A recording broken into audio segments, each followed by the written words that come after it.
কিছু মানুষকে সবসময় আমরা আপন করতে গিয়ে সবসময় দুঃখকে আপন করে নিই। কাউকে যদি আপন করতে হয় তাহলে নিজের একটা যে গোল আছে না, তাকে আপন করুন।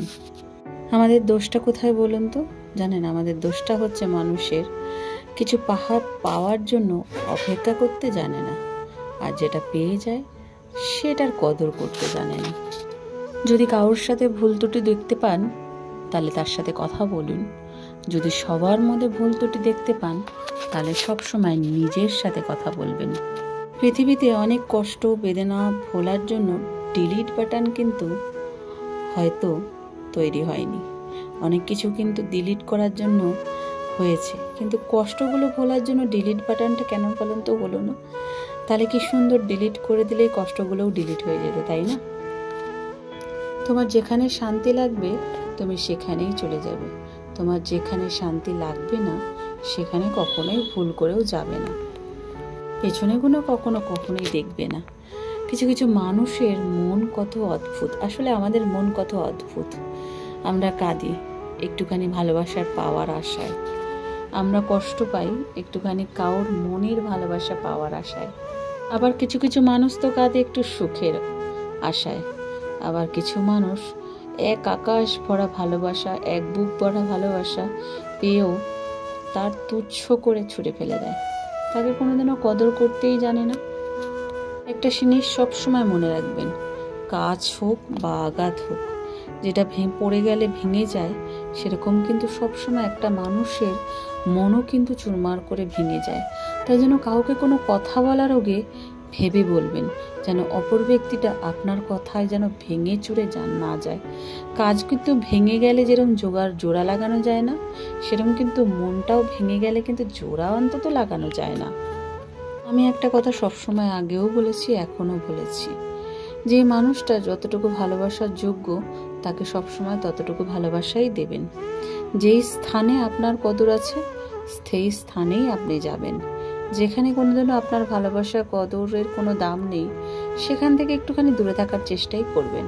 এতে কি বলুন তো, সে কেমন ব্যবহার করছে না করছে সেটা আপনার দরকার নেই, কিন্তু আপনার মনটা অন্তত ভালো থাকবে। আপনি হয়তো জানেন সে আপনার প্রতি কেমন চিন্তা করছে, কিন্তু সব কিছু জেনেও যদি আপনি একটু দূরে থাকেন, অন্তত মনের শান্তিটা অন্তত পেতেই পারি, তাই না? আর যখন দেখবেন আপনার উপস্থিতি বা আপনার অনুপস্থিতিতেও সেই মানুষটা ভালো আছে, তাহলে আমার মনে হয় তাকে ছেড়ে দেওয়াই ভালো। কেননা আমাদের ছাড়া যখন সে ভালো আছে, তাকে ভালো থাকাটাই দরকার, তাকে ভালো থাকাটা দরকার, তাকে রাখাটাও আমাদের কর্তব্যতে পড়ে। তাই জন্য আমাকে ছাড়া যখন সে ভালো আছে, তাহলে দূরে থাকতে কি দোষ? তাই জন্য এইসব কথা ছেড়ে আগে নিজের কথা চিন্তা করুন, নিজেকে ভালোবাসতে শিখুন, নিজেকে মূল্য দিতে শিখুন। অপর ব্যক্তির আশায় থাকবেন না যে কে কখন আপনাকে ভালোবাসবে, কে কখন আপনাকে সম্মান দেবে, কে কখন আপনাকে মূল্য দেবে।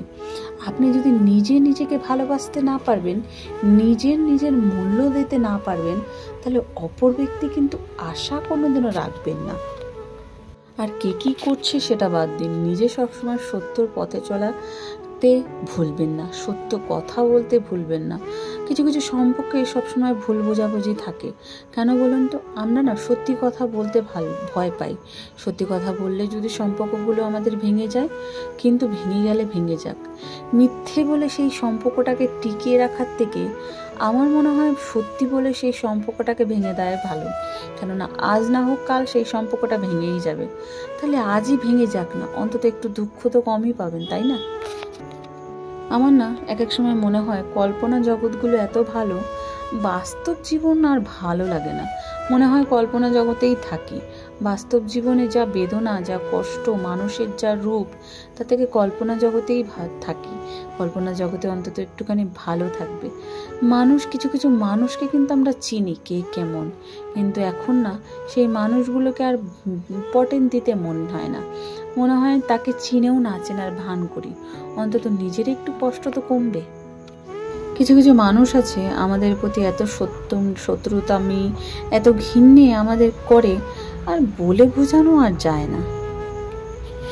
এর জন্য কে শত্রুতামি করছে, কে আপনার জন্য বাজে কথা বলছে, কে বাজে চিন্তা করছে, কে বাজে ব্যবহার করছে, এইসব সব সময় নিজের মনকে শান্ত রাখবেন, স্বেচ্ছাতে মোকাবেলা করার চেষ্টা করবেন। কে কী ভাবছে ভাবুক না, কে আপনাকে দুর্বল করার চেষ্টা করছে করুক না। মানুষের কথা তো অনেক চিন্তা করলাম, এবার একটু নিজের কথা চিন্তা করি, এবার একটু নিজেকে নিয়ে ভাবি, এবার একটু নিজের সাথে লড়াই করি।